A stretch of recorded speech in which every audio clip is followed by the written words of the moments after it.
Hello and welcome to episode 37 of The Thing About Golf, Golf Australia magazine's eternal search for the answer to that most confounding question. Why do people get so hooked on this ridiculous game? My name's Rod Murray and it's my great pleasure, alongside Scottish golf writer John Huggan, to bring you these interviews with some of the most interesting people in the game. Some are famous, like Huggy's guest on this coming episode, though many are not. All, however, have one thing in common: an unbridled and perhaps even unhealthy fascination with the game of golf. Huggy joins me now to introduce his special guest for episode 37. And Huggy, first things first, welcome. But would it be fair to say that Nick Price might be the best player we hardly ever talk about anymore, or certainly don't talk about enough?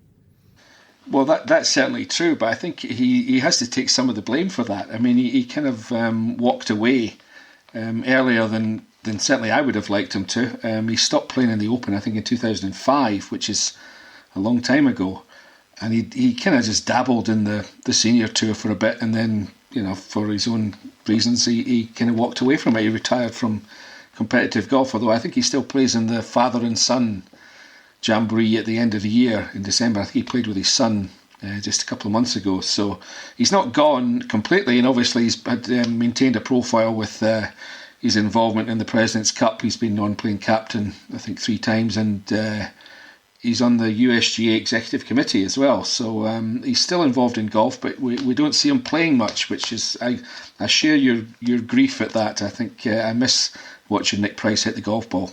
And what a magnificently different golf swing. Just the pace of that swing was always just such a talking point, wasn't it? Because so much unlike the rest of it. So he's not as visible perhaps as he once was, though. Huggy, you're quite familiar with him, and we get that sense in the chat. You did a lot of work with him in your Digest days as instruction editor there. I did, yes, back in the day, which is, it's 25 years ago that I'd left Golf Digest in the States now, but before that, for the 8 years I was there, for most of that 8 years, I was, amongst other things, Nick Price's ghostwriter on the instruction pieces. So I'd got to know Nick pretty well. I spent a lot of time at Lake Nona, which is where David Ledbetter was based at the time, and he was coaching Nick and Nick Faldo at the time. So I was down there just almost every week. It felt like spending time with those 3 guys. Just to date where we are, that's where the LPGA are playing this week, indeed. So now, Huggy, what I wanted to ask you in light of all that, Nick Price seems like a good guy. Not all who seem like good guys actually are, is he? Well, Nick Price is one of the few exceptions to the rule of, you know, the guys who've been the best players in the world, ranked number 1 in the world since you know, the Second World War, say. They've all had an edge to them. I mean, I think you almost have to have that to be as good as they are. But there are exceptions, and Nick Price and probably Sandy Lyle, and maybe Rory is another one. Nick Price, I mean, he just behaves like a normal human being who happens to be one of the greatest golfers we've seen in the last 50 years. But that's him. I mean, he remembers everybody's names. I remember once, speaking of Lake Nona, I was standing chatting to him, and he was looking behind me at somebody who'd just arrived, and he's going, "Oh, Jim or Dave or whatever his name was," and it turned out it was the FedEx delivery man. You know, Nick Price knows everybody, and he treats everybody the same, which is, again, just what normal people do, but he's not a normal person when it comes to golf, so that makes him the exception in my mind. Yeah, look, they get thrust into a world that's not normal, don't they? In fairness to all of us, I'm not sure how I would deal with it either, but that's not a normal world to live in if you're Greg Norman or Tiger Woods or Jack Nicklaus and people fawning over you all the time. Yeah. I think I'd love it, Huggy, I'll be honest with you. I'm never going to get there, but I think that would be fantastic. You've always been the centre of your own universe, Rod, you know that. That's exactly right.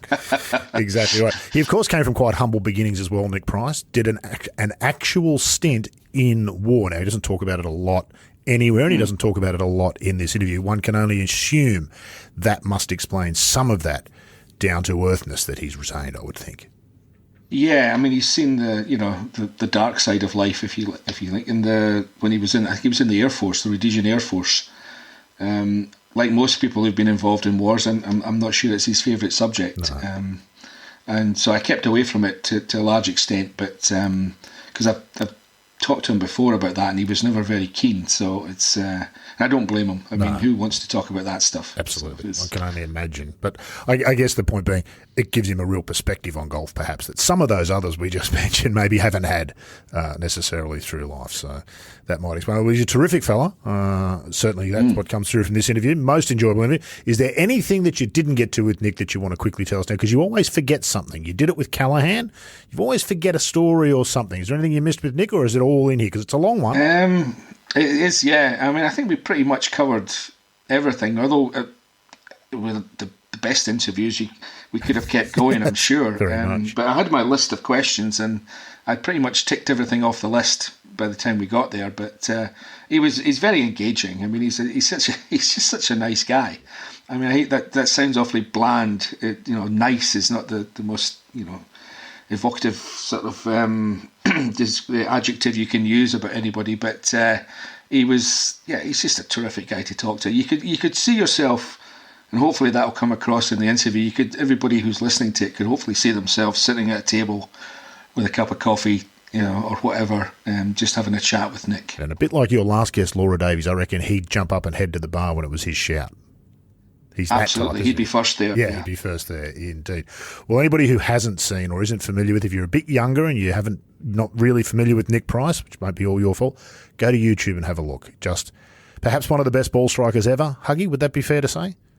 Yeah, well, I kind of I said this to him, I think, in the interview, that it's a very simplistic analysis, but for a while there, for a few years, Nick Price was the best ball striker in the game, quite clearly. For about 4 or 5 years, he found a way to putt and made himself the best player in the world. And then after those 4 or 5 years, he just went back to being the best ball striker again for a bit. So that's a very simplistic way of looking at it, but that's basically what Nick's career was. Yeah, you could stand on the range and listen to him hitting balls rather than watch, couldn't you? That would be a thing of beauty. Beautiful. The compression. Fabulous stuff. Well, Huggy, you've done a great job with it. We better let the people get to it now because there is plenty of it, as I said. Thanks for joining us today, and let's everybody enjoy Nick Price. Nick Price, thank you very much for being a part of the Thing About Golf podcast. It's going to be nice to hear your voice again. It's been a while since we've seen you in a competitive environment. What are you doing with yourself these days? Thanks, John. Good to be with you. Well, I basically retired from active playing tournament play back in 2015. I had some issues with my left elbow for a couple of years. 2012 it started, and 2013 I ended up having surgery. I tried to rehab it for a while, came back and started playing toward the end of 2013 after being out of the game for about almost 14 months, and ended up coming back and just did not play at all well. I struggled with consistency, accuracy. I was hitting it short and crooked, and all the bad things. And I persevered for about a year, and I came back from one event, and I just said to my wife Sue, I said, you know what, I think it's time to hang them up. So my tournament golf now is the father-son event, which is the highlight of my golfing year. Where I get to play with my son Greg, and we're not really as competitive as some of the guys are, but Greg only started playing when he was in his sort of early 20s. So this year we came 14th, which for us is really good. It's great fun, though. Yeah, all those things you just described don't sound anything like the Nick Price that we knew and loved when you were at the top of the game. I mean, I can tell that must have been very frustrating for you. It was, and people often ask me, do I miss playing competitively? And I said, yes, I miss playing competitively the way I knew or the way I could play. But and my game's come back a little bit now, but you don't want to be out there and playing for 20th spot or trying to finish in the top 10. For me, that's not what golf's about. To me, golf was about playing well and having the ability to win. Was that why I'm just looking at your record in the last few days, you stopped playing in the majors, certainly the Open. I mean, you haven't played in an Open since 2005. I think, that I speak for myself. I mean, that was a disappointment because I always enjoyed watching you play. But what was your mindset? What was behind that decision? So I'll tell you right now, my first Open championship was as an 18-year-old at Carnoustie, in 1975, and I qualified for that at St Andrews on the old course. So you can imagine an 18-year-old amateur coming over from Africa and qualifying. I'd played in a few of the amateur events, around the Brabazon and the British Amateur, and a few others around the Brabazon and around England. And anyway, the end of my trip was basically trying to qualify for the Open at St Andrews, but the Open at Carnoustie. And I got through, and I just had it was a life-changing experience for me. That's all I can say. I didn't realize even in those days, how much the Open meant to people and to me. I mean, I understood the history more when I was there, and of course, from then onwards, I try to watch it every time it was on television, or we never had live TV in those days. So a lot of the cigarette companies back in Zimbabwe used to come around with the 16mm promotional films of the Open Championship, brought to you by, whether it was Piccadilly or whatever, Benson and Hedges, whatever the cigarette company was at the time. And we'd always have a couple of showings at the club, on a Friday and a Saturday evening. And, we always wanted to go and watch it. But anyway, I felt in 2005 that my game and having a chance to win the Open Championship had gone. I didn't think my game was strong enough. I wasn't hitting the ball far enough. I didn't get it or take advantage of the equipment when it came along. And I played with Tiger in 2000, the first 2 rounds at St Andrews when he won. Mm-hmm. And, there was no doubt. I was 43 at the time, and this guy just brought a different game to golf that, most of us couldn't match. But anyway, in 2006, I just decided, what?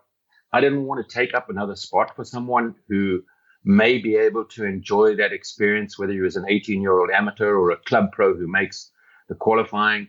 I just didn't think it was fair that I was going to go there and just smile all week and, probably miss the cut, have a few 3 putts, and that's not the way I wanted to play golf. And I can understand guys who perhaps live in the UK, who want to go and play. That's fine, but to make a trip over there and that I felt it was best that I just sort of retire.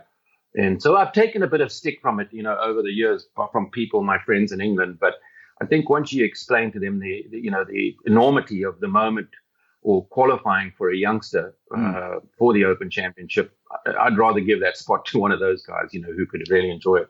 Yeah, well, I think everybody listening to this will understand that perfectly. But the other side of that coin is, of course, that you deprived us of watching you, in your your golden years, if you like. But because you were always, I speak for myself here, you were always one of my favourites to watch, and I think I was disappointed when you stopped. But having heard your explanation, I get it completely. But it was a tough decision, But I think now they're going to do that.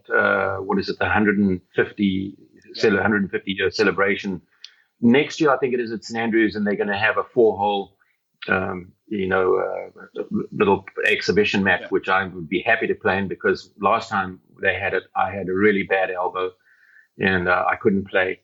So it'll be fun to do that. I'm really looking forward to that. I just hope by this time next year that this whole Corona, COVID thing is under control. Yeah, well, let's hope so. You mentioned there, the fact that you brought up in what was then Rhodesia, now Zimbabwe. I'm intrigued to hear. I've listened to enough of Tony Johnston's stories about growing up there. I know he's a great friend of yours. What was a boyhood in colonial Rhodesia, if I can call it that, like? Very simple life. Probably very similar to the city I grew up in, which is now Harare. Mm-hmm. It wasn't a huge city. It was probably comparable to sort of living in a small or a small town in England. But with better weather. It was obviously with a lot better weather. That was the greatest thing about it. Was we had 365 days of sunshine, and you probably had to wear a sweater on maybe 50 days, 40 days of the year, which was in the morning in winter when it was pretty chilly. But once it warmed up, you play golf in shorts. So it was terrific for sport. Whether you played rugby, cricket, golf, whatever it was, you could play it year round. And, I started off caddying for my brother. He invited me with two of his friends, who had bought a secondhand set of clubs. This was 1965. So, we were, 18 years, or 20 years since World War II ended. Yeah. And these clubs were seriously from just post Second World War. There were probably 30 clubs stuffed into this canvas bag that had a rope strap that some guy had just tied on there. And I think these guys ended up paying, in those days, 12 shillings and sixpence for this whole set. So they split it three ways. And because my brother was 7 years older than me, he said, "Oh, don't you want to come and play golf?" And I said, "Sure." Little did I realize that I was going to be the caddy, that I wasn't going to get a golf ball or anything. But so and that's how I ended up starting. We snuck onto this golf course a couple of times, and then we got caught by one of the members. And he said, "Oh, there's junior golf programs here. You guys don't have to sneak on." And that's how it all started, really. How quickly did it become clear that you were, exceptional? Oh, well, originally, John, I'm left-handed. So if I play cricket, I bat left-handed. Right. And there was one left-handed club in this bag. And you can imagine back in the 60s, left-handed clubs were very hard to come by. Yeah. And so I bashed my way around with this 5-iron. It was a Robert Forgan 5-iron made in St. Andrews. Right, yeah. And it had one of those plastic-coated steel shafts. Anyway, this old leather grip. And I beat, that club to death over the sort of 4 or 5 times that I started. And then my brother, he said, "Listen, you can't get left-handed clubs here. They're very difficult to find." So I switched around at probably, probably about 10, 11 years old. And I had my left hand below my right, where I had cat-handed. Yeah, we all do and that. And I played like that. Yeah, I played like that for a while, from driver all the way through. And then eventually I changed, to that, to a standard grip. And I suppose when I got to about 15, I was starting to get some success at home as a junior. And we played basically because during our school holidays, we had year-round school there, three terms. It was something for us to do, something for us to get together with our buddies. It was something that we didn't have a schoolmaster or a manager or, looking over us. And it was entirely up to us. And it was relatively, it was very cheap in those days. It used to cost me $1 a year to be a junior member. And it was 5 cents to play 18 holes and 2.5 cents to play 9 holes. So as kids, we would just go round and round and round. It was nothing for us to play 54 holes or 63 holes in a day. We carried our own bags, and we had trolleys, It was just a question of how many golf balls did you have? Because you knew you were going to lose a bunch. But it was fun. We didn't even think about professional golf. There was a professional tournament in our country that we used to go and watch, but the money was so bad. You had to win almost every tournament in those days on the secondary tours to make a living. Yeah. And yet, Zimbabwe at that time, or Rhodesia as it was, they produced an incredible group of really good players round about your age group. You're just one of about half a dozen that I can think of. Yeah, we had a core of really good amateurs ahead of us. Some older guys who played, guys like Bob White. There were just a lot of guys who were really good players and single-digit, low single, 1 handicaps, plus handicaps, scratch players. And so we sort of learned a little bit from them. But George Harvey came along, who was an outstanding amateur player in our country. And he set the bar, really, for a lot of us. He started shooting numbers around the golf course that we just, we were amazed. When he played well, we all played for second place. And that was probably when I was about 15, 16. And George was probably in his, I would say, early, mid to late 20s at the time. Right. And he dominated amateur golf in our country for a long time. And guys like Teddy Weber came along, then Mark McNulty, who's obviously a little older than I am, and Dennis Watson. There was sort of like there was just a chain of the guys coming out. Yeah. But it was the junior golf program that did it there, because we played, Monday to Friday, weekend mornings. We weren't allowed to play on the weekends. We weren't allowed to play in the afternoons at a lot of the clubs. But Monday morning we would play at one course, Tuesday at another, Wednesday at another, and we'd have this sort of little 18-hole. Each one was 18-hole stroke play, and you had a little golfer's passport. And if you shot 4 under your handicap, you get immediately cut 2 shots on your handicap. So the big thing for us was every day, at the end of every holiday was to try and get your handicap down as low as possible. And so it was very competitive, and we played on good golf courses, and we had some fantastic athletes. I mean, guys who, like Mark McNulty was a fantastic squash player. Dennis Watson, he played rugby. We played cricket. All of us did. We played some sport that was outside of golf that was important to us. And so most of us had good ball sense and, easy access to these golf courses, which, we had 2 or 3 really good ones and the rest were kind of okay. I would sort of condition-wise put them at an average, sort of daily fee course. Yeah. But the simple fact we had access was just amazing. So it was a great time. It was really a simple time. We played as much golf as we got. Every day we would play during the school holidays. It sounds when we idyllic. got worn out, we go fishing. Yeah, that was fantastic. Yeah, it really was. Yeah. What age were you when you decided you were good enough to turn pro? And I know you followed the kind of what was back then the traditional route for people who not lived in America. They went to the European tour. I know you went there first. I mean, run me through the decision-making process there. Well, I had no idea, to be honest. I didn't know how good I was. I mean, it's one thing being good local, and winning the odd event here and there. But the other thing, we'd gone down to South Africa and I'd played in a couple of little local things there, and, I'd done okay, but not against any major competition. And then at 16, we started playing a lot of interprovincial golf. I got into the interprovincial teams, the junior teams.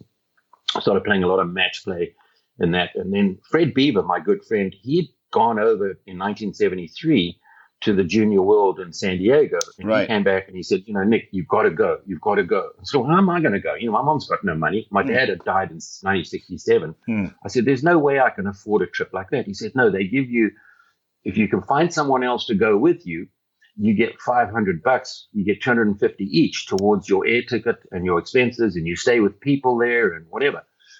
So I went back and chatted to my mom. I said, hey, can I do this? And she said, well, you do all the work. You can write the letters and you can find out everything. If it's true, we'll look at it. Yeah. I mean, there's no way we could afford to do that. So eventually I wrote away and they said, yep, you can do it. So you find someone else. So I had another friend of mine that I was trying to get to come with me, and he couldn't go for some rhyme or reason. It was August of 74. He couldn't make it. But anyway, they accepted me, and they said, this was like in the end of December or early January in 74. Right. And, in those days, there was the British size ball and there was the American size ball, and we'd all been playing the British size ball. And I thought, well, if I'm going to go to America for this thing, I'm going to start learning to play the big ball, the American size ball. And so I started playing with it right then and there at the age of 16, or, just before my 16th birthday. And it was a disadvantage in those days in amateur events to play with, the American size ball, because all the other guys were driving it so much further. And also it outperformed, the American ball by far. But I persevered. And I think from that day that I switched, my ball striking got better. I think it really did. And I practiced really hard and went over there and I won this thing. I mean, you talk about, the craziest thing that could ever happen to me out of this field of, fantastic amateurs there. John Cook was there, Hal Sutton. There was just a slew of young amateur players that were so much better than I was. I ended up staying with this guy, Doug Clark, who was 2 years younger than I was. And we went over and played La Jolla Country Club the day I arrived. And this guy outdrove me by like 15 yards. And he's 15. And I'm thinking, if he's 15, I got no chance. Yeah. And anyway, the rest is history. So that was after that, I sort of think, well, maybe I have got enough game, and I started playing a little bit more and playing. And then, I had to do my national service in Rhodesia at the time. Yeah. And I got deferred in 75 because I wanted to come and play some amateur golf over there. Mm-hmm.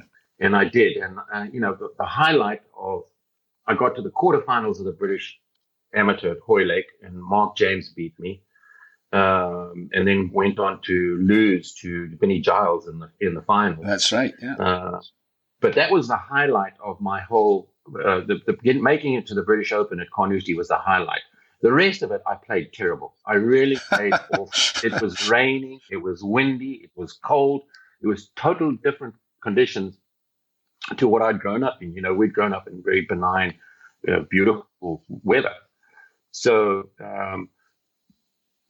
when I went back home, I immediately went in to do my service, and all of us were in there it was a year at that time, and we'd been in for about 35 days, and they lopped another 6 months onto us. So all of us that had calendars that we were crossing days out, just pulled them up and threw them away. I'll bet, because we just had 180 days added to it. So, but anyway, when I got out in September of 77, early October, I had no idea what I was going to do. I had absolutely no idea. And so I'd said to my mom, what do you think? Because my mom and I were very close, obviously, after my dad died. Yeah. And she said, why don't you just try professional golf? You've got nothing to lose. You can go and try it for 3 or 4 years. You can come back if it doesn't work out, go to university or go and get a trade or whatever. But you've got to try. And so, I'd saved some money in the military, and I had my old car. And so I turned pro and drove down to South Africa. And first tournament, I was making $103 a month in the military. Yeah. And the first tournament I played in South Africa was the South African PGA. And I finished, I think it was 21st, and I made $275. And I was like, I can't believe this. They're giving it away. Yeah. Yeah. And I ended up making, $2,000 or $1,800 in that first tour in about probably 8 events. So that sort of got me going. And the natural thing for me was to go to Europe. Everybody else was doing it. The guys who had tried going to America hadn't done very well. Dale Hayes, who was one of our great players, Bobby Cole, who'd had a lot of success everywhere except in the US. And we all knew how hard it was in the US, but there was a natural gravitation toward Europe. And so that's where I went. And, in those days we were Monday qualifying. So my first year to finish in the tops, to make sure that I got into the top 60 so I could be exempt for 1979 was so important to me. And, I went through peaks and troughs and actually went to Jersey for the British Airways Avis Open in July, I think it was, or June of 78. And I had 180 pounds left in my pocket. And that was the extent of my wealth. I had nothing else. Yeah. And Simon Hobday, who was a great friend, he said, don't worry, I'll spot you some money. And if you need to borrow, all your friends do that. Anyway, whatever it was, I had a great week, ended up making 700 pounds, went to Belgium the next week, made 1,100 pounds. And that I was off to the races then. That was my real, start. Yeah.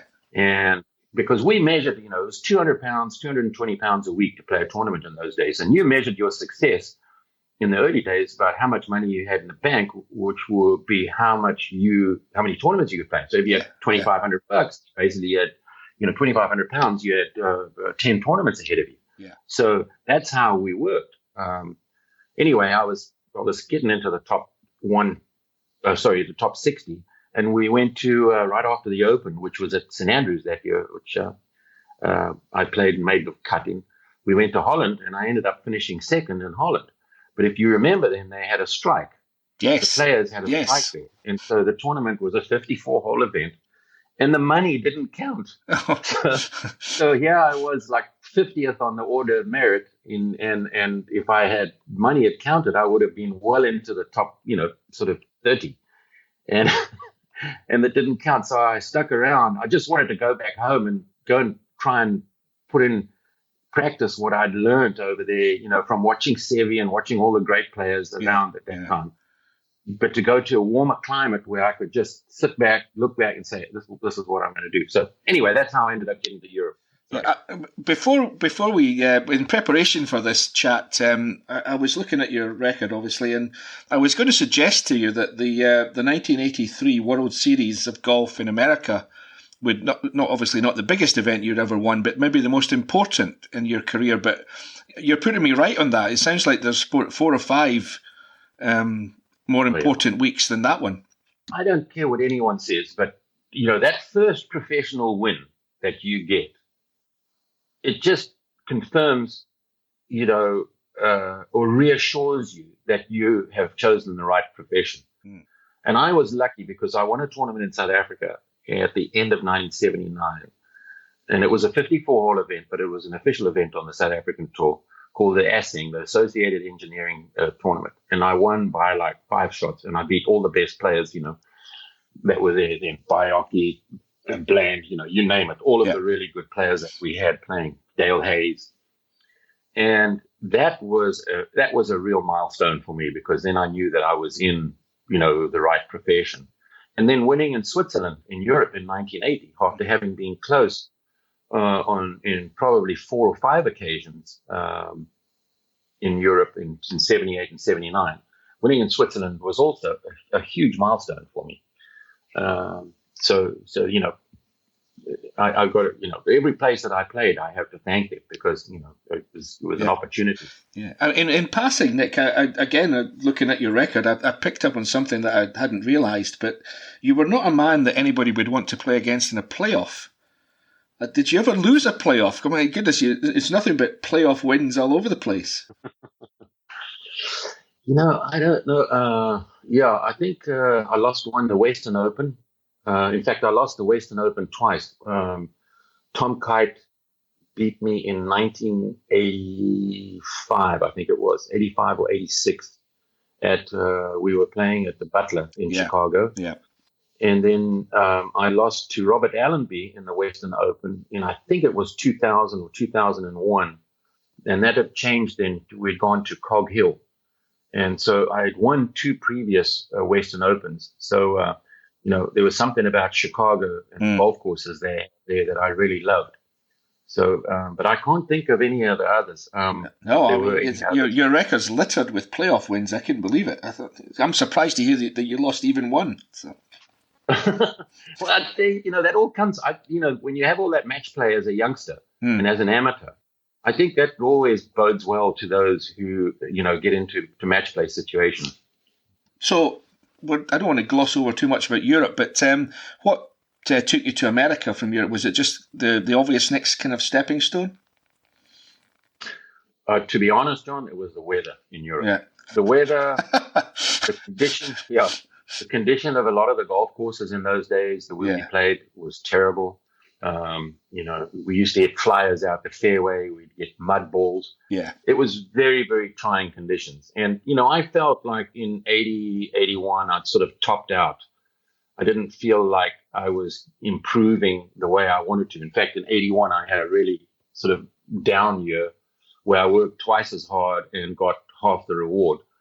So I called Ledbetter, David, my good friend, who I played junior golf with back home. David's in between age-wise between my next brother up and myself. So he's about 4 years older than I am.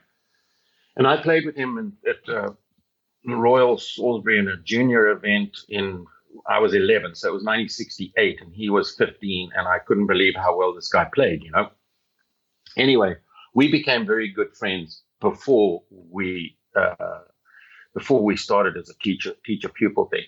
And in fact, he was over at a club when I was playing in Europe, in Staverton. And I used to go and stay with him, and we'd practice there and play a little bit. And we were, relatively good friends. And then Dennis Watson came back from America at the end of 81.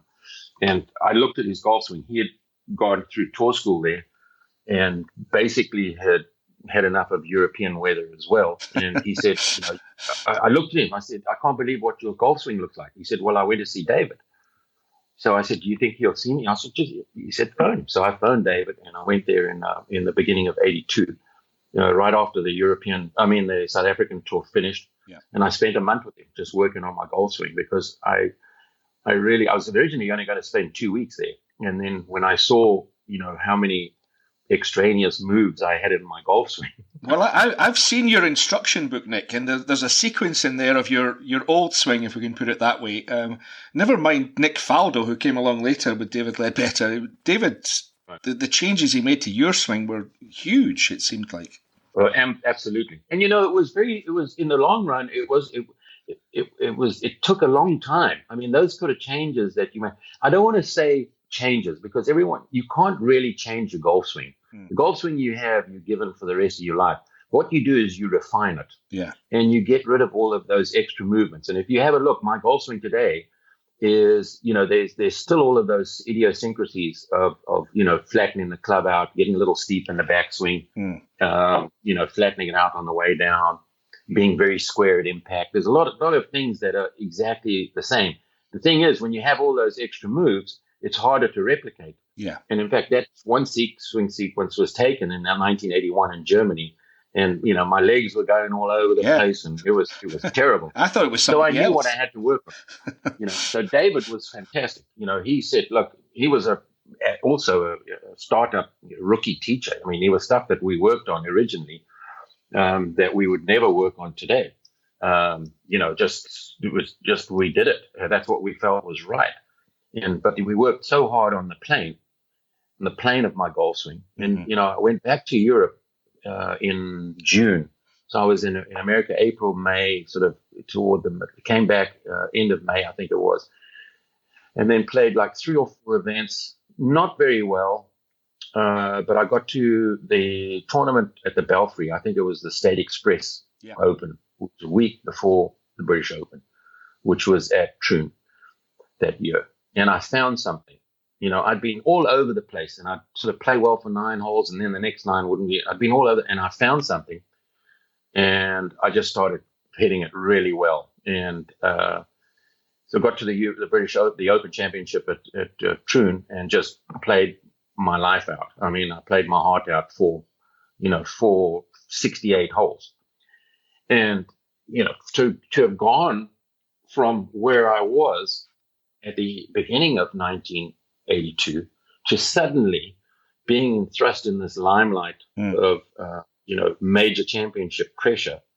And, even though I failed, even though I made some mistakes coming down the stretch, I still hit some great shots coming down the stretch. And the back 9, I was behind. And Tom Watson at that stage was making a move, and I turned to my caddy. I said, I'm going to have to make some birdies if I'm going to win this. And I birdied 10, 11, and 12. Yeah. And so I rose to the occasion when I needed to. The only thing is, I think that from there on in, I had a little bit too much self-doubt. And, if I just kept playing my game, maybe I would have won it. I don't know. But that's happened. But I was just ecstatic that I had played that well in a major championship, and more than anything, knew I had the ability to win a major championship if I got my game in good shape. Yeah. Now, I've heard you say before that it was actually not the worst thing that ever happened, not winning at that stage of your life or your career. Do you still feel that way?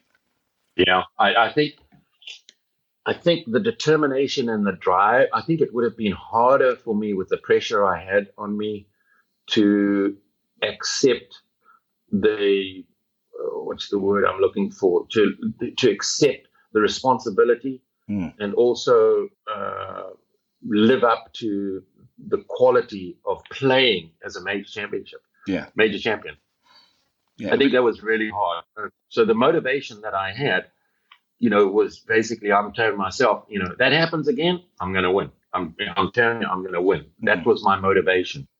And of course, there'd been a few opportunities after that to win. Well, when people mention your name in an Open Championship context, I always think of three in particular, and I'm sure you know the ones I'm talking about. Obviously 82 at Troon when you so nearly won, then 88 at Lytham where you played magnificently, I think, and just got beat by somebody who was just that little bit better, Seve. That was quite a day. That was the three, you playing with Seve and Nick Faldo on the Monday. I've got to ask you about that. What are your memories of that? I mean, it's one of the greatest days ever, I think. Well, I was hitting the ball. I was absolutely striping it, and going through to Monday. Obviously, there was a little bit of apprehension because Monday is a totally different day. It's everything's different. Instead of playing two sims, we're now playing three sims.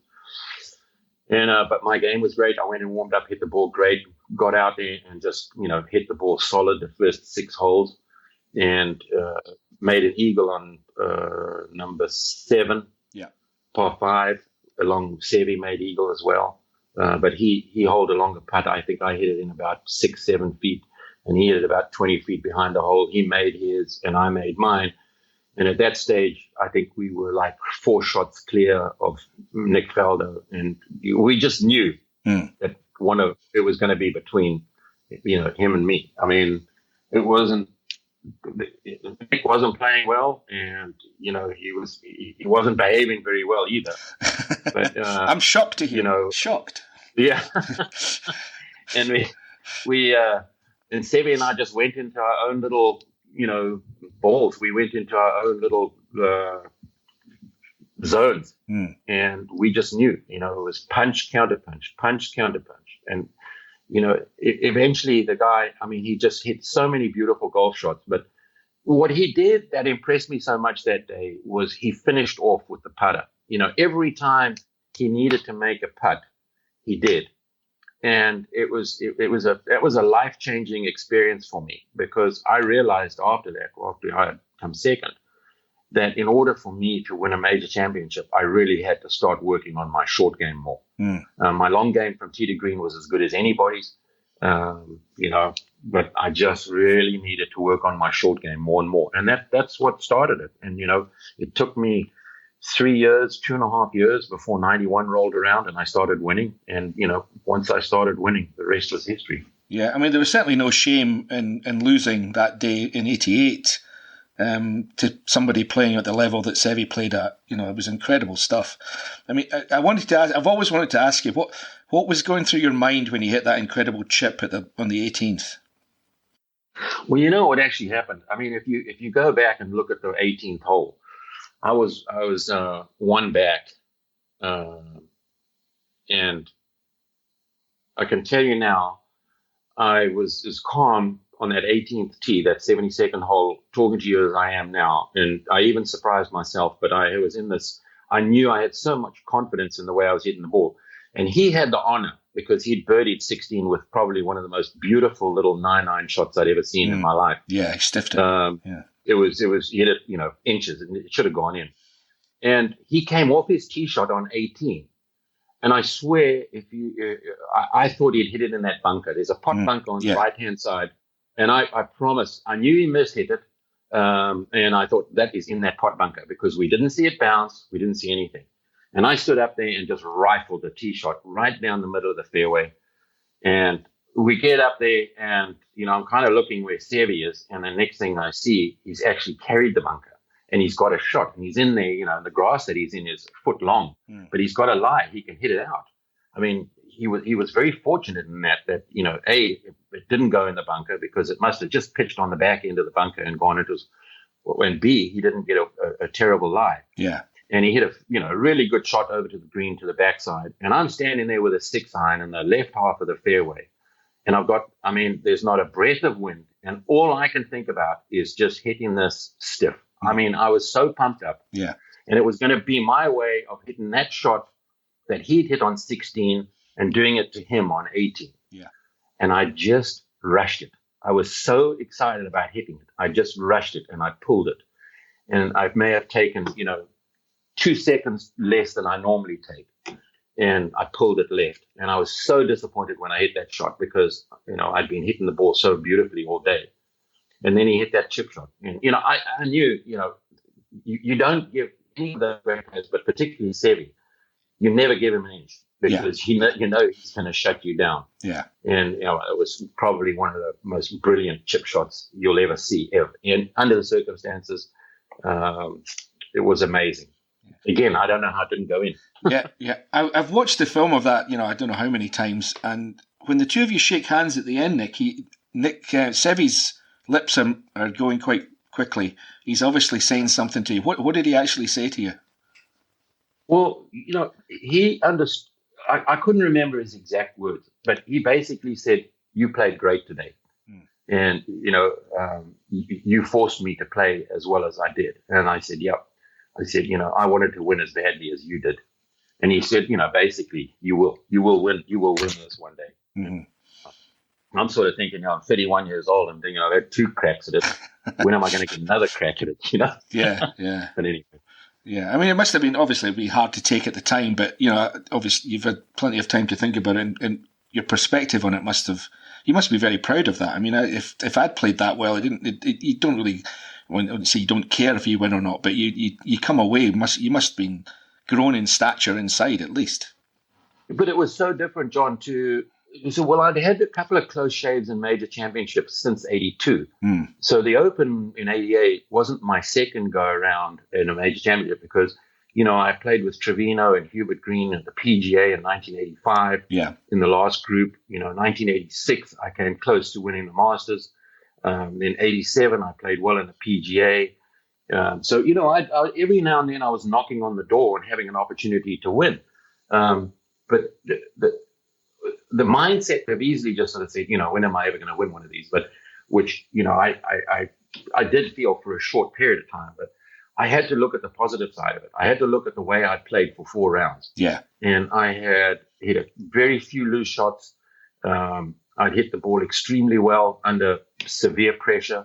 And it was just a question of me getting my short game sorted out, because once I got my short game sorted out, then I think, I felt like the floodgates were going to open for me. Yeah. Because, when you do win that first tournament or championship, whatever it is, there is a multiplication, there's a confidence factor there, which it could be a 5 times multiple, it could be 10 times, could be 20 times. Everybody's different.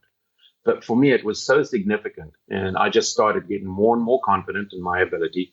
And, I felt that, when I was playing really well, that if I played using my head and, never got ahead of myself, and I hit the ball well and my short game was in good shape, I was always going to have a chance to win. Didn't matter where it was, on whatever golf course, I had a chance to win. So that's what I had worked so hard for my entire career. And so when I did get it, I latched onto it with both hands, and it lasted, 3.5 years. Well, yeah, again, when people ask me about Nick Price, this is a very simplistic analysis, so see what you think. I always say, well, for a few years when I was spending time around you and writing your instruction pieces for Digest and all the rest of it, I said, well, this guy, for a few years, he was just the best ball striker in the world. Then, for about 5 years, he found a short game and a putting stroke and became the best player in the world. And after that, he just went back to being the best ball striker again. Now, that's a very simplistic view and slightly tongue-in-cheek, but it's not far off, I don't think. Not at all. Not at all. And looking back, I think, I wanted to, in that sort of 91, 2, 3, 4 period in 95, I really wanted to strike while the iron was hot. And I think in hindsight, I probably would, if I had to go and do it again, I would do less than I did. And I think that sort of led to a little bit of burnout for me, which happened in 96. I felt it coming on at the end of 95 where, I just, there wasn't a lot of gas left in the tank. And then 96, I had some really bad problems with my sinuses, and ended up, I didn't have surgery, but I couldn't get rid of these infections I kept getting. And it actually turned out there was the house that we had first bought down here where we live now, before I knocked it down. had some mold issues, and that mold is what sort of gave me these allergy reactions, and my sinuses were terrible. But anyway, and then 97, 98, 99, 2000, and I'm up into my early 40s, 2000, I was 43. Mm-hmm. And then the equipment came along, and the equipment really changed things for me because, suddenly from 1994, I was 6th in driving distance. 1993, I was like 11th in driving distance. Mm-hmm. Suddenly in 2000, I'm 111th in driving distance. Yeah. And I'm hitting the ball the same distance. So I unfortunately didn't get the help from the equipment that a lot of other guys did. They just, I don't know what happened, but, Ernie, I remember playing with Ernie in 2003, and 1998, we had played the shells match in South Africa at Johan Rupert's Leopard Creek. Yeah. And I was out driving him, I was flushing the ball. I mean, I was hitting it really well, and he was not hitting great, but I was out driving him probably, every second drive. Mm-hmm. And then 4 years later, we're playing a practice round at Kapalua for the Tournament of Champions in Hawaii. I couldn't get it within 35 yards of him. Mm-hmm. And, I'm so, Well, Ernie years ago told me that he gained about, I think it was 30 yards, he said, overnight with the Pro V1 mm-hmm. golf ball, just with the golf ball. Right. Yep.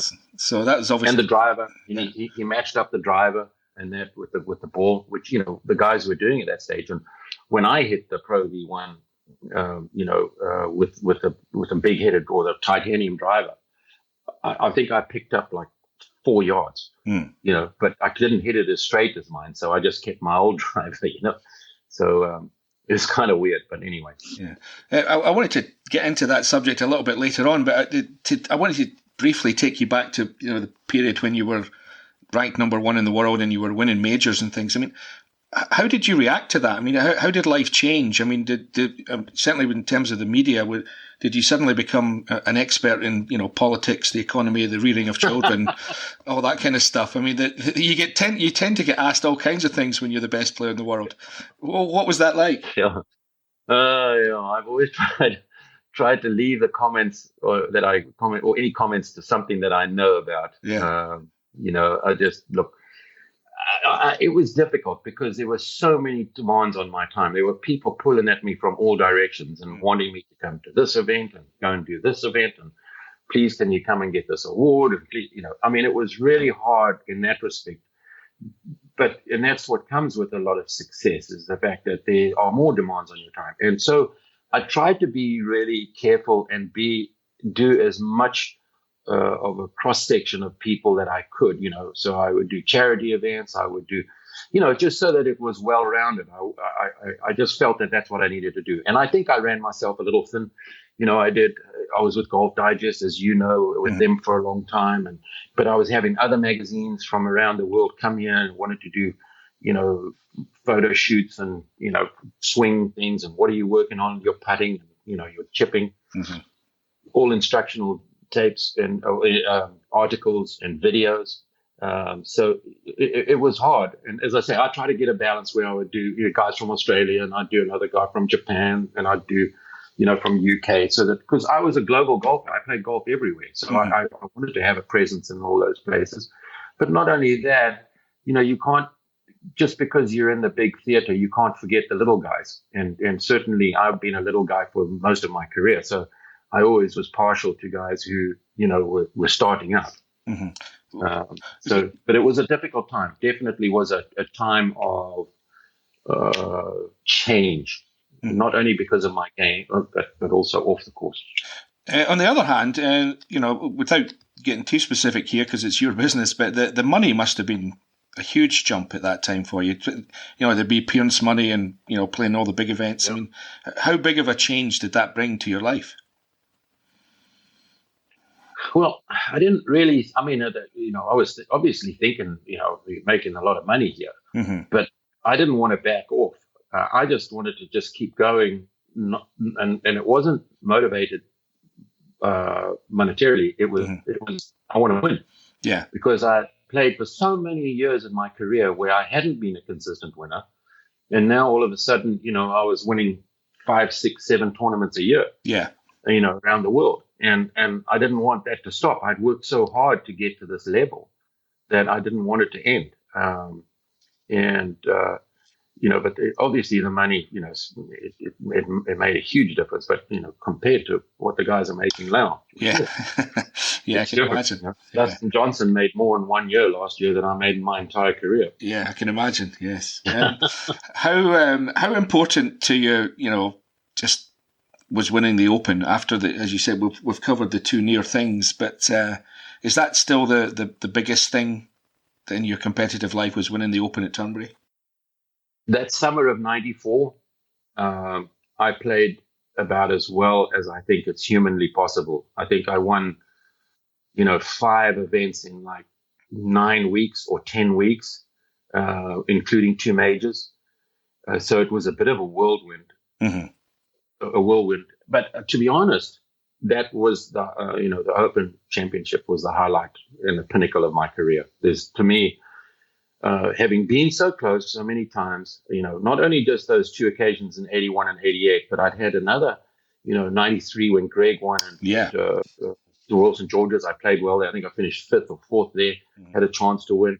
Anytime you finish in the top 4 or 5, you have an opportunity to win.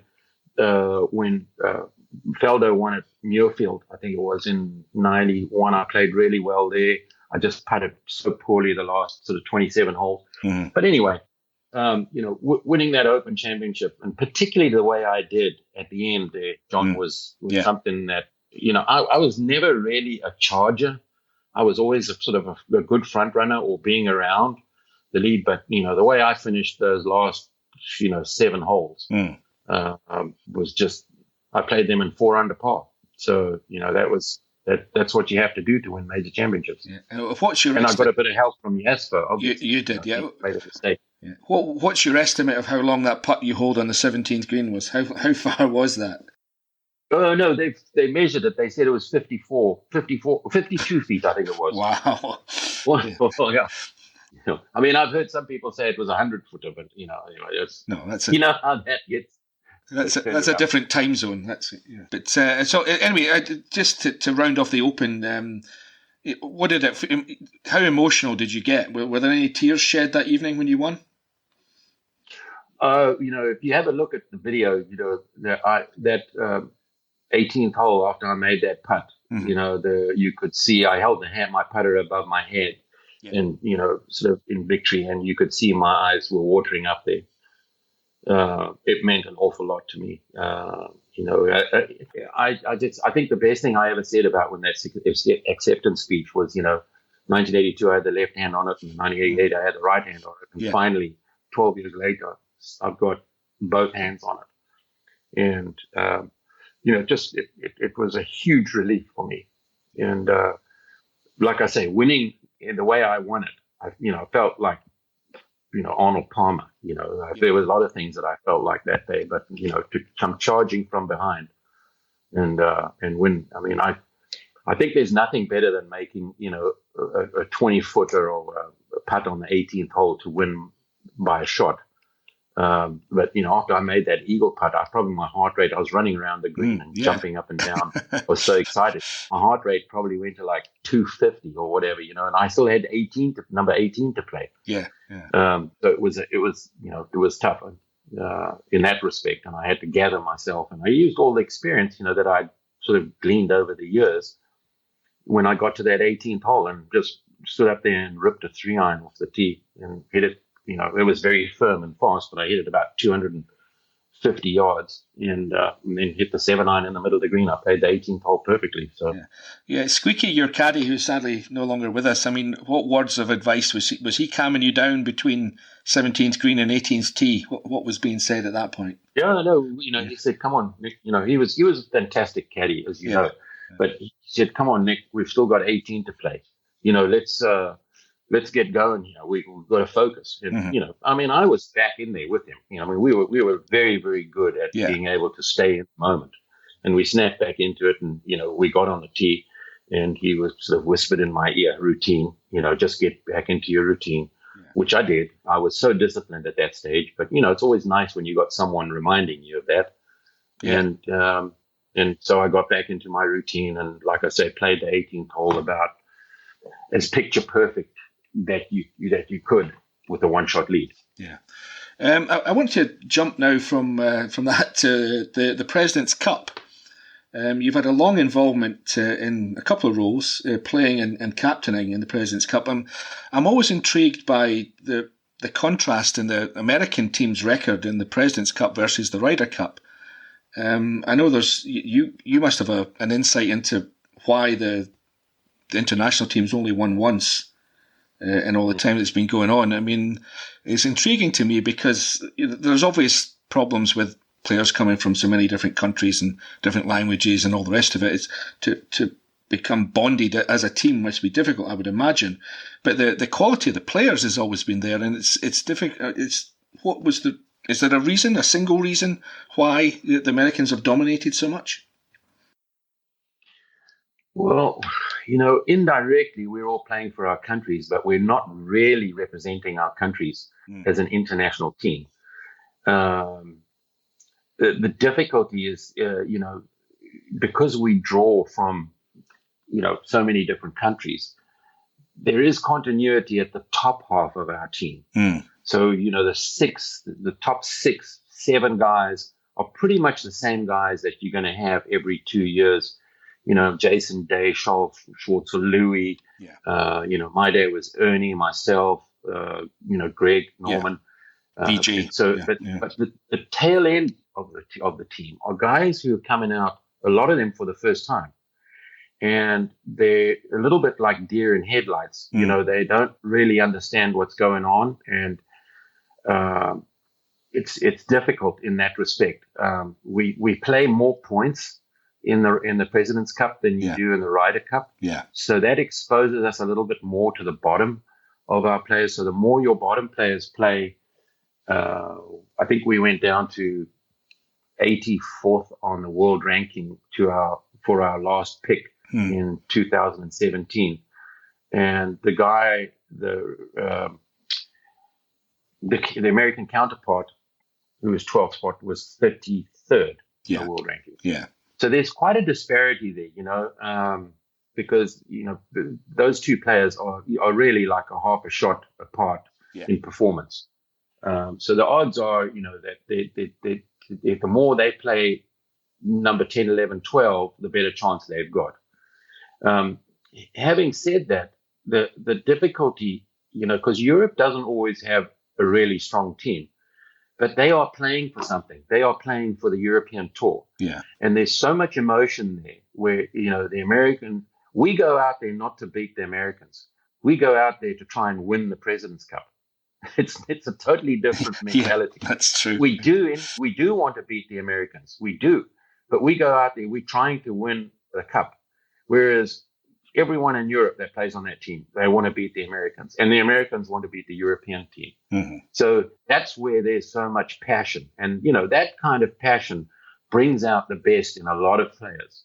And it really does work. Now, I would hesitate to say this, but if you gave me 12 Australians or 12 South Africans or 12 Japanese players or 12 guys from the same country, whatever country, I think you would have a lot more emotion involved in that than just by having the international team. Having said that, we've been so close on so many occasions. And obviously in Korea in 2015, we were I think half a point away from beating them. Yeah. We had a fantastic team, and it seems to us that the moment we go out of America, the international team is less intimidated. Yeah. So it seems like the best chances we seem to have had were outside of America. The one year, I think it was 90, maybe 2000. 98, late 90s, we had a chance at Robert Trent Jones course in Manassas, Virginia. Yeah. I think that was pretty close. It came to within a point, I think it was. But that's the closest I think we've ever been in the U.S. And, when you think about it, America is a powerhouse of golf. You look at the numbers, how many golf courses they have, how many golfers they produce, and you look at the quality of their top players. I mean, they have so much more depth than the rest of the world, and so it's not surprising that they win as often as they do. No, you've got to find a way of getting inside their heads, which is what it seems to me, to a large extent, what the Europeans have done. Because, as you just said, you look at it on paper, even before each Ryder Cup match, you think, well, the American team looks better on paper, but they seem to find ways to lose. So obviously there's something going on between their ears, because it's not the quality of their golf. If they played to the top of their games, they would win. But they don't. So there's obviously something going on. I think it's hard for them, where they are all revered in their home country as, icons, heroes, and then to go to Europe, where obviously there's a lot of passion and there's a lot of what's the word I'm looking for again? There's a lot of emotion on amongst the gallery. And there's things that are said and done, and a lot of you've got to have a pretty thick skin to put up with some of that stuff, some of that abuse. But it happens over here too. It happens. I mean, for someone, I played 99% of my golf in my life professionally outside of my own country, where I was a foreigner, whether I was in Europe or whether I was in America or Australia or wherever it was. It was different. And so I went through the full sort of emotional changes over the years where, you were an imposter, even playing against Sevi in 88, I was an imposter. I was this young guy from Zimbabwe trying to beat the El Conquistador, Sevi. Yeah. Suddenly there were people in the gallery that were saying things, and whatever, but there were a lot of people in there pulling for me too. So, but I think as a golfer, especially if you're overseas and you come into a foreign country, you have to prove yourself. You prove yourself, and you do that over a period of time. And that's why, guys get so popular. I mean, look how popular Arnold Palmer was, when he first came over to the Open Championship, and throughout his life, he gave so much to the Open Championship. He brought so much value to the Open Championship. So, you earn that respect, that's for sure. And you know what? The guys on the US team, when they go to Europe and they say the right things and they play golf and they let their clubs do the talking, they earn the respect of those people there too. Yeah, well, I'm from Scotland, and I've always been very proud of the fact that as a race, our golfing heroes are, it doesn't matter where they come from. I mean, you can almost argue that the greatest ones have been Americans, with Bobby Jones and Nicklaus and Watson, right? You guys like that. I mean, it just doesn't matter, and nor should it. But it's not always that way, as you just pointed out. Exactly. Just to finish off on the subject of the President's Cup, I mean, how would you sum up your style of captaincy? Well, I did it more as the team head as opposed to being a captain. I asked the guys when we made the picks if they would write down in those, when I was captain, we had 2 picks. I think they've gone to 4 now, but I would say, okay, just put 4 guys down, 1 through 4, who you think we should pick, or I should pick. Mm-hmm. And pretty much they were all in the same, the top 2 were the guys that we ended up picking anyway, or the guys that got the most votes, 4 for first place and 1 for 4th place.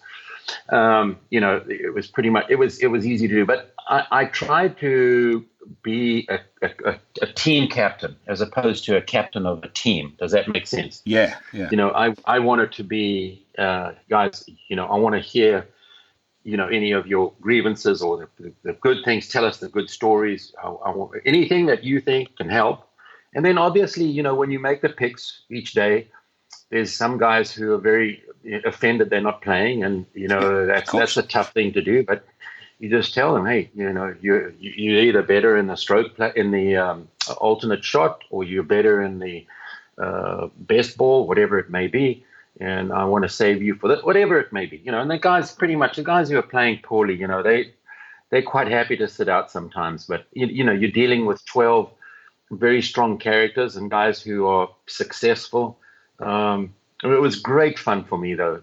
Especially I would like to have done it when I was younger, but I was so busy, with the end of the regular tour, and then getting into the Champions Tour. And when you're a golfer, you want to play, you want to compete, and I felt like I had to wait my turn.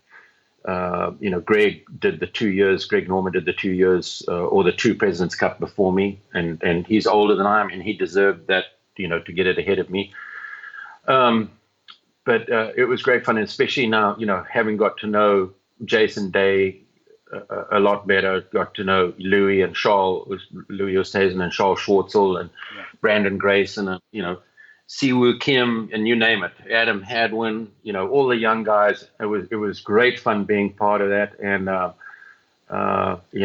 I missed it last time. I would love to have done something in Australia with Ernie. Yeah. I think there's we're seeing what the American teams and captains are doing now is they're keeping in those 4 or 5 guys: Fred Couples, Davis Love, Jim Furyk, guys who have the experience and the know-how and have been there 3 or 4 times, plus having played in it. I think they've come across a really good recipe, which is basically what Europe did for a long time. When you look at Seve and Jose Maria and Olazabal and Jimenez, the Spanish connection, but then also, you see what Padraig's doing and how he's been involved. Lee Westwood, it's much easier, I think, to keep the same guys in the rotation in Europe than it is here in America. Yeah, there seems to be the Europeans. They certainly put a lot of thought into it. I mean, if you take the last time when Thomas Bjorn was the captain, I mean, he made his picks, and like everybody else, I suspect, I was kind of, really. And then as soon as I got to the golf course and had a little walk around, I went, now I get it. And he completely hoodwinked the Americans. I mean, it was, I actually started to laugh at one point. I was out there watching, and standing watching was Furyk, Matt Kuchar, Zach Johnson, and Steve Stricker, all standing in a row. And I thought to myself, all 4 of them on this golf course would be far better than some of the guys that were actually playing in the team. So the setup of the golf course is a huge part of it now, I think. Absolutely. And we played a golf course that is, neither side had much say in the setup of the golf course. So it was kind of like a neutral.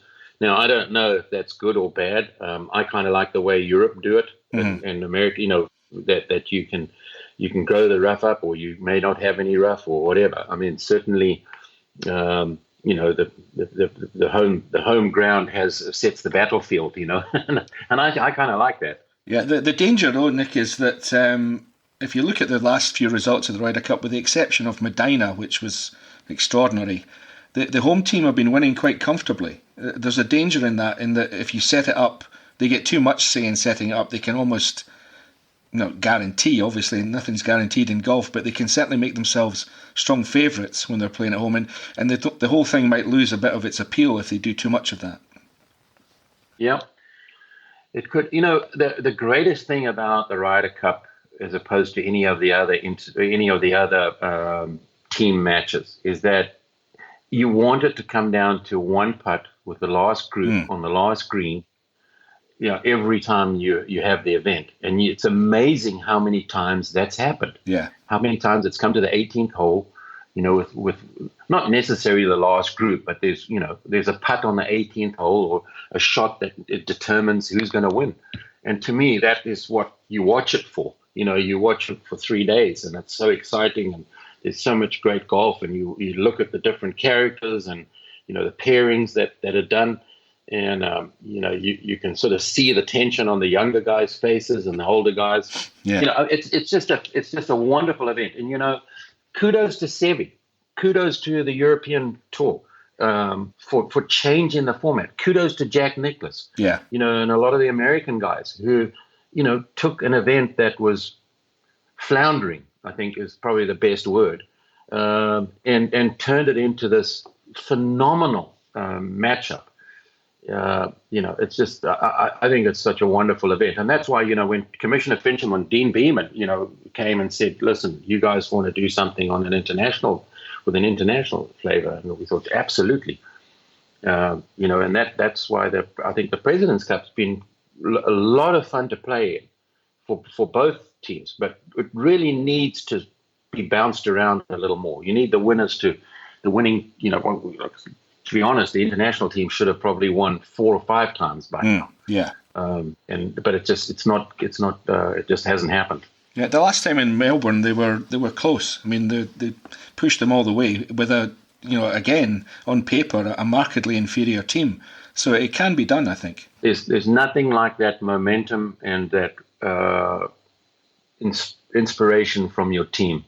I don't think there's anything that can compare to that.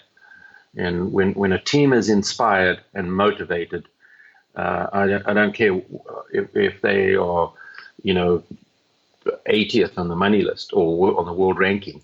That guy can beat a guy who's like 4th or 5th in the world. Mm-hmm. Absolutely. Yeah, almost the best part of it, though, is especially in the Ryder Cup, and I'm sure it's in the President's Cup too, is the level of pressure that these guys seem to feel. I mean, these guys, they play for huge amounts of money in major championships and they win tournaments, and yet a lot of them have turned into babbling fools at the end of a Ryder Cup or a President's Cup. I mean, they can barely stand up and walk, never mind hit golf shots. It's an extraordinary thing to watch, really.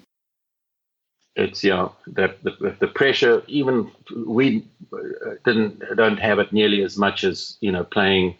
We have it over here when we play in front of the US team, but it's not quite the same as the Ryder Cup. There's not that same sort of motivation or animosity or partisanship, whatever, in the different countries, and the abuse. There's a lot of abuse. Oh, yes. Well, but, yes. Like I said, you have to be thick-skinned.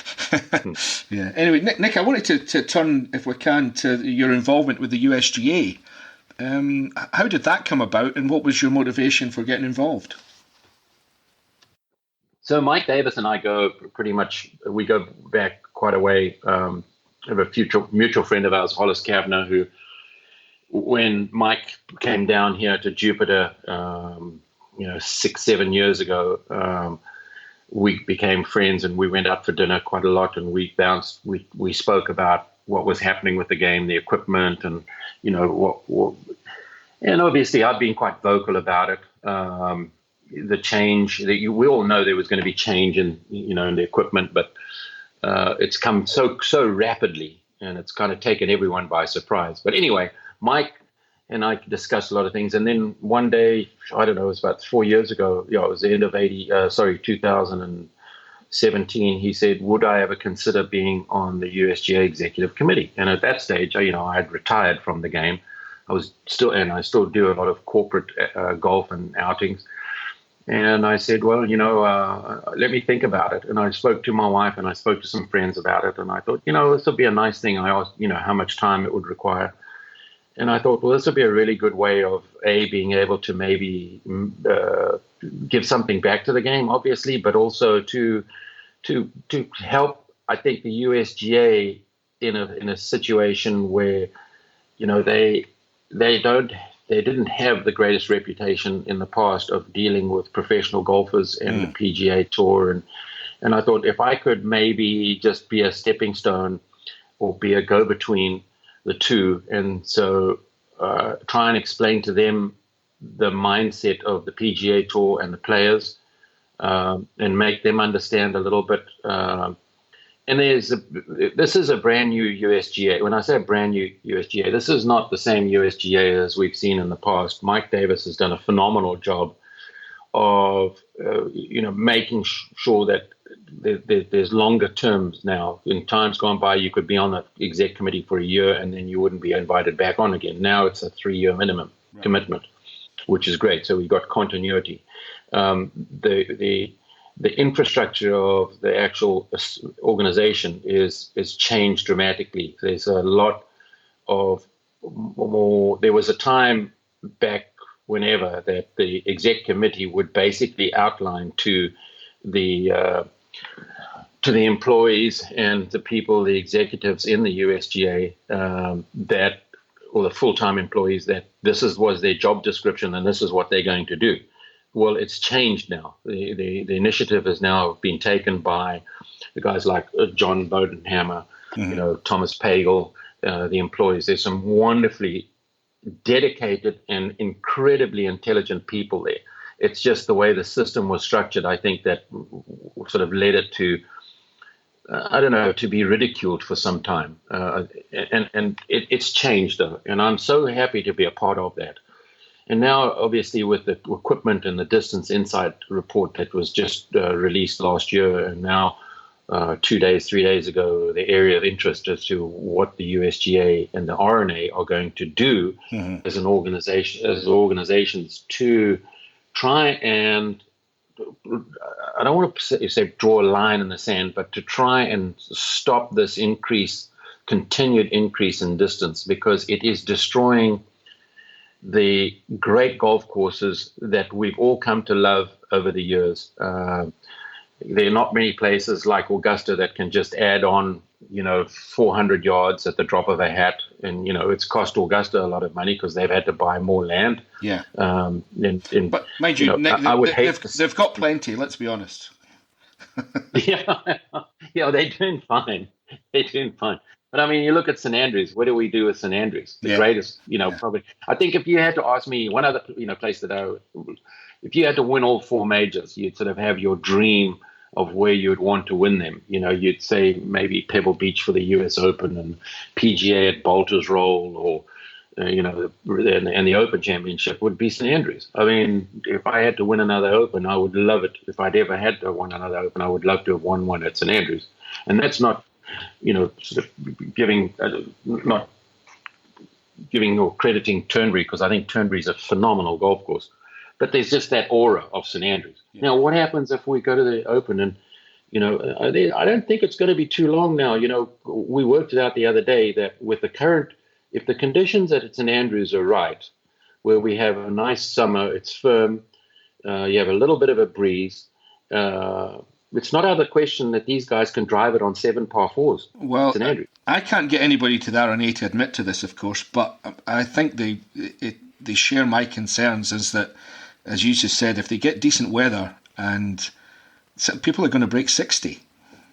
And that'll be such a shame. I'm not saying that the person hasn't played their tails off to shoot that, but it's on the cards, and there's no way that that you can stop that with the way that the equipment's going. So, but the big thing I think for everything, John, is that what people don't understand, and we're not just looking at the elite players of the game. We're not looking at the professionals who are playing the game.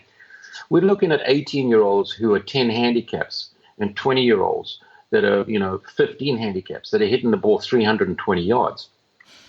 So when you look at club golf, or let's say if you look at an example like a daily fee golf course, where you have X amount of tee times, you've got one player in the morning, or two players, one player on each 9 in the morning, and two players on each 9 in the afternoon. There's 14 driving holes on a par 72 golf course. Yeah. Theoretically, most of them, you have 4 par 3s and the rest are all par 4s and par 5s. Now, on those 14 holes, if a guy's hitting at 320, he has to wait for the group in front, who are probably hitting it anywhere from 180 to 220, to clear before he hits his tee shot. Okay, so if the par 5s were long enough and he couldn't reach the par 5s with the older equipment and suddenly he's now hitting irons to those par 5s, he's having to wait literally, a minute and a half to 2 minutes for the people in front to clear. So, that adds up to 28 minutes. And if you don't take into account on a par 5 when he's waiting for the green, it might be 5 minutes. So, that 28 minutes may turn into half an hour. So that's 3 starting times if you have 10-minute intervals. Yeah, it's true. On each 9. So you have 6 starting times a day, times that by 4, 24 players a day, you're losing. Yeah. So when you have a daily fee or a municipal golf course that is, and most of them run on, the margins are very, very small. Suddenly you take 24 players out of that, their tee times each day, and especially, the weekend. I mean, it's costing money. Yeah. And these guys can't end up surviving. So these golf courses, a lot of the golf courses are not making money. So they basically start selling out for real estate. But then also, you look at club golf. it's the same thing. We're getting these rounds, and we're seeing these rounds taking longer and longer, because if you do have two or three guys that hit the ball prodigious distances, and I'm not saying these guys are great players, because we've got, three or four youngsters at our club and who hit the ball over 300 yards. And so, they have to keep waiting. So then you look at adding length to the golf courses. How much is that costing? You increase 10%. If you go from 6,800 yards to 7,400 yards, if you've got the land to do it, you have a 10% increment in staff. You have a 10% increment in maintenance, the cost of buying that if you do it. The other thing is herbicides, and the biggest thing is water. Is the water usage, and I think that's the thing. Places like California and over in Arizona in the desert, and a lot of places across the U.S. where they don't have a substantial amount of rainfall, golf courses use a lot of water, and that's the last thing we need, is to be using more water. And then the other thing that's happened, which I really feel sad about, is that golf has got way too expensive. It costs so much money now to play golf, and we need to make that footprint of golf courses smaller. Whatever it takes, we've got to get people, who don't have wealth, who are not coming from, we've got to get more blue collar people involved in the game. It's just something that's a problem, and the golf game is not going to grow unless we do something about the cost of it. So, this is looking at it, and I see some of the young players who criticize what the USGA and the RNA are trying to do and whatever. But what I don't understand is that they look at it from, very insularly. They're not looking at the big picture. What is it doing? To just give you an example of what happened, and a lot of people may know this, but 1930, the USGA started keeping records of the ball, and from 1930 to 1996, and I'm not 100% sure on those dates, but the numbers are pretty much the same. In those 66 years, the ball increased on average per year 1 foot. So in that 66 years, the ball went 22 yards further. From 1997 to 2008, that distance doubled again. Yeah. So the ball went 22 yards further in the span of 10 years. So what had taken 66 years was matched in that thing. Now, whose fault is that? Or is it the USGA or whatever? Well, some of their testing methods back whenever may have been questionable, but they're now up to speed. And, they're not going to do anything, and the RNA are not going to do anything until such time as they've crossed all their T's and dotted all their I's. We have all this information with the USGA, with the Distance Insight. We've seen the impact that it's having on the game globally. And, the secret is to try and change some of the equipment specifications that don't hurt the average player. Yeah. And when I say the average player, I'm not, again, just saying the elite players are the ones we're targeting. I'm talking about the guys who are hitting the ball a long, long way. Mm-hmm. And like I say, that's not just the professional. It's not just the amateurs and the college players. There's a cross-section of kids, and people who play at an amateur level that's not, and don't even compete, that are hitting the ball and changing the way, the game is going. And so that's my argument on this. Yeah, well, I bang on about this, and I'm completely in agreement with everything you've just said. I mean, certainly at the elite level, the younger players seem to think that people that say what we've just said or what we're talking about, they think that we're against them, shooting low scores. It's not the scores that are the problem. It's the way that they play the golf courses that is the big issue for me. They don't play the courses anything like the way they were designed to be played. And the biggest issue is at the elite level, certainly, is the driving, as you've touched on. I mean, and again, I use your name as one of the examples of people who got a deserved edge from their driving. You and Greg Norman and Ian Woosnam are the three names that I always come up with as guys who separated themselves from their competition. Not totally, obviously, with the driving, but it was a big help in you winning tournaments, the three of you. And now, of course, if we say that let's assume that Rory McIlroy is the best driver of a golf ball in the world. If he isn't, he's pretty close. But he doesn't get the edge that he should get, or would have got back in the day, because the average driver now is so much closer to him than the average driver was to you when you were one of the best drivers. I mean, that's been lost. I mean, the art of driving should be almost the hardest thing in golf, is now almost the easiest for the elite players. I understand exactly what you're saying, and I 100% agree with you, because it doesn't matter these days. The fairway, whether you hit the fairway or not, on everyday tour events, amateur events, whatever it may be, it really doesn't matter whether you hit the fairway or not, because you can still stop and play the ball out of the rough. The hole that was designed to receive a 5-iron is now, for a second shot, is now a 9-iron or a wedge for a lot of these guys. And hitting a 9-iron and a wedge out of the rough, you may not have that same amount of spin that you have hitting it out of the fairway, but you can still hit the ball to a place where you can putt from. In times gone by, when you missed the fairway, you were struggling to hit the ball on the green. So I would love to see that come back, where guys who hit fairways are rewarded. That's the big thing for me. So if you can hit it long and straight, so be it. That's fine.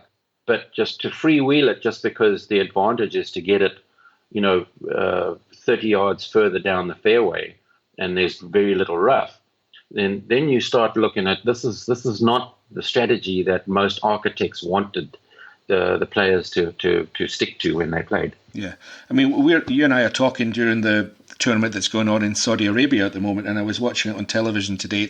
The course is 7,010 yards long, which is short by today's standards for the pros. And I had to laugh when I listened to Stephen Gallagher's interview after he finished. He shot 62, 8 under par, and he mentioned the sixth hole, which he called the long par 4, at which he hit an 8-iron to the green. That was a long par 4 these days. That made me laugh, I must admit.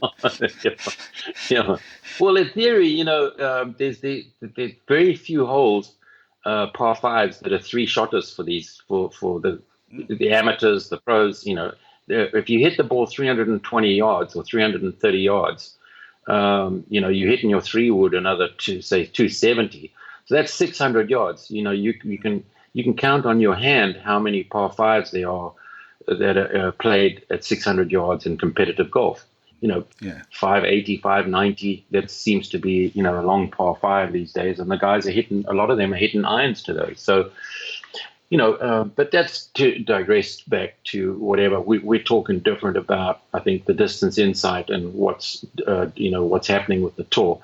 But there's something needs to be done. There's no doubt about it. And I don't think it's going to be like major changes. I don't think that there will be changes made where they just take off 40 yards off the ball. That's not going to do anybody any good. Mm-hmm. So there needs to be reward for hitting the ball in the fairway. There needs to be a little more shot making coming back into the game. I think, just the one thing that I really brought it home to me was about 2 years ago. I saw the stat on the tour, and this is the first time, I think, in the history of the game that this has been this way, that if you hit the ball 275 to 290 yards on average, the average guy, the median income for that guy on the US tour is like $450,000. If you go from 290 to 305 yards, that doubles to like 800,000. That was the number whenever. Yeah. If you go from 305 to 315, you're now in the 1.5, 1.6 million. If you go from 315 beyond, the average of those guys is like 3.5 to 4 million in earnings. Yeah. So it's the first time where if a youngster's in college or playing amateur golf and he looks at all these stats, which we all do, he says, well, I have to hit the ball this far. The college coaches are telling these youngsters coming out of high school, this is how far you have to hit the ball if you want to play on my team and you want to qualify for a scholarship. Yeah. So what does the guy do? He goes straight to the gym. He said, doesn't care whether he hits it straight or not. He's got to get his club head speed up to, 120, high teens, 120, low 120s. So that he hits the ball 325 yards plus. Yeah. So that's what I think is hurt the professional game a little bit. And we're sort of saying, well, are we ever going to see players like Corey Pavin or Gary Player, who, by the way, was exceptionally fit and worked out as hard as any of these young guys do. But, so did Greg Norman, so did Nick Faldo. But they weren't a guy who was long in the 50s or the 40s and the 50s and the 60s and the 70s may have been 8 or 10 yards longer than the average guy. That was the difference. We played the golf courses the way that they were architecturally designed to play, with strategy. Yeah, and I hear a lot of the younger lads, Nick, they argue that we want to take away the advantage that they get from long driving. Well, which is nonsense. There should be an advantage from distance. But it seems to me now that it's become so disproportionate that it's actually hurting the game at the elite level again. I think Dustin Johnson said it best. They asked him, "What do you think of the USGA and the RNA if they change the rules?" He says, "I don't really care because I'm still going to be one of the longest out there." Yeah, which is 100% right. Yes, exactly. It's 100% right. So the thing is that how do you take him, or let's say bring a guy who hits a 280 to compete with him on the same sort of golf courses? Yeah, you know what I mean. That's right. So that's the thing that we've got to do. It's because there's no doubt these guys can absolutely overpower a golf course. But anyway, I just think it's an interesting time. I think the youngsters, no one's trying to take anything away from them at all. And I think that they will figure out. There's no doubt they will figure out whatever changes and that the USGA and RNA make to the equipment. These guys are the best players in the world. They will figure out a way to play it. Yeah. They will. It's just like giving a Formula One driver a new car every season. The best drivers are still going to figure out how to drive the car. It doesn't matter what restrictions they put on them. The best drivers are going to win. And so, I think they all making a huge thing about nothing. The manufacturers are obviously really worried. What's going to happen? Well, if they all abide by the same set of rules, which they do today, then I can't see them losing market share or whatever the case may be. So anyway, but I think it will be done gradually. I think it will be done with, everything, all the testing facilities and the testing. It'll all be done methodically, and it'll be done. It's not going to be rushed. And I think every 4 or 5 years it should be reviewed. Yeah. And then changes should be made. Equipment manufacturers change their equipment every year. So it's to say, okay, now this is a restriction that you have to do with your ball or the club or whatever it may be. And you give them 3 years of lead-in time. Mm-hmm. That's plenty. Yeah. So anyway, we'll wait and see what happens. I just, the USGA and the RNA are not the enemy. No.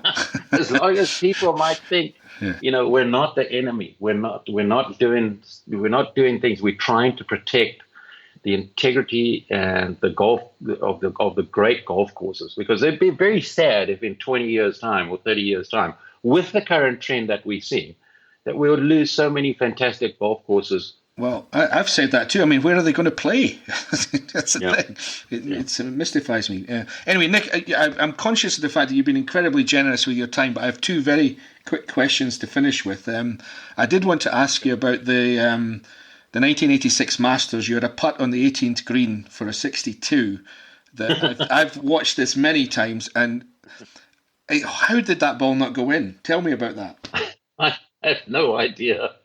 I think it went in at about, it went in, it probably, it did a full 360. It actually crossed the line it went in on. So whatever that is, a 450 or whatever. But I think one of the best comments I ever made, if you don't mind me blowing my own trumpet. No, go for it.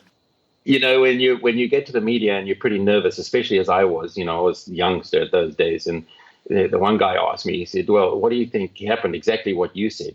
How did that putt stay out? And I said, well, I think Bobby Jones's hand came up and said, that's enough, son. Yeah, that's true. Yeah, that was for my 10th birdie of the day. Yeah. And but when you putt well, the hole looks much bigger than it actually is. You've got great feel, and I wasn't going to leave that one short, that's for sure. No. And the very last question is, we've touched a lot of your career highlights over the last hour and a bit, but I think you should almost certainly go down in history as the man, with a little bit of help from your wife, I assume, who gave us John Daly. Back in 1991, it was your withdrawal from the PGA Championship that got him in. Yeah, and you know what? It may have been a matter of time, because if it hadn't happened to me, and he probably would have won a major somewhere down the line. But it makes for a great story. And what had happened? My wife was late with our first child, Greg, and he was supposed to be born the week before the PGA, and anyway, he was late, and the doctor didn't want to induce. He said he wasn't ready.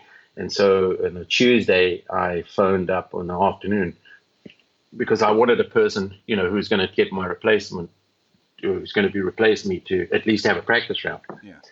And so I phoned up on the Tuesday lunchtime it was, and I said, listen, I'm out. I'm going to have to withdraw. And so the next, about 2 or 3 o'clock that afternoon, my phone rang, and it was John Daly. And I'd played a couple of practice rounds with him, and, this guy, enormous talent. And he said to me, Nick, I'm in the car and I'm driving up. And this was when we had those phone. I didn't have one at that time, but the phone's in the car, and he'd bought this new truck and he had this phone in the car. There was a hell of a lot of noise going on. He says, I'm driving up to Indianapolis or to Indiana, and I just want to know, are you withdrawn? I said, yes, I'm done. I'm done, John. So he said, oh, well, that's good. I'm sorry to hear that, but And I said, but listen, you got to do me a favor. My caddy Squeaky is up there, and he's been there because he was from Gary, Indiana, which is not too far away. And he'd been up there for like 4 days, charging the course and whatever, doing all of his homework. And I said, please, John, if you haven't got a caddy, I'll call him and tell him to meet you in the car park, and, you can caddy for him. And he said, that would be great. That would be great. And of course, Squeaky had only started working for me at the beginning of 91. Mm-hmm. And we'd won the Byron Nelson, and we'd had some really nice finishes. And so all of a sudden they go and win. And I'm thinking, well, there goes my caddy. Of course. He's going to jump ship on me. But anyway, he stayed with me, and we had a wonderful time. But, what a performance that was. I mean, that was, something special. Yeah, I can still remember, I think every time Daly would get on the tee with his driver, Squeaky only said one thing to him: kill. That was it. He blew it past all those bunkers, that were there on the dog legs. And I said to Squeak, what was it like? He said, the rest of the field were playing around these bunkers, and he just kept blowing them over them. So, that was amazing then. Anyway, Nick, as I say, I'm conscious of the fact that I've kept you on for a very long time, and you've been extremely generous with your time. But I just have to say it's been a pleasure talking to you again. It's been too long since I've heard your voice. Oh, John, it's been great to catch up, man. And thanks again for having me on anytime. Terrific stuff there from Huggy, and what an engaging and level-headed ambassador for the game Nick Price is. Well, that's it for episode 37. I hope you enjoyed it, and I also hope that you've made the effort to subscribe to the show so you never miss an episode. If this has been your first visit, there's a terrific back catalogue to work through, which you'll immediately see if you press that subscribe button. Of course, you could also head to the Golf Australia website at golfaustralia.com.au and look under the podcast tab. And make sure to come back in 2 weeks' time when we'll be sitting down with one of the wily veterans of Australian golf, Matt Miller. Matt is going to join me in the studio later today, and that is a chat that I've been looking forward to for a very long time. That's Matt Miller next time on The Thing About Golf.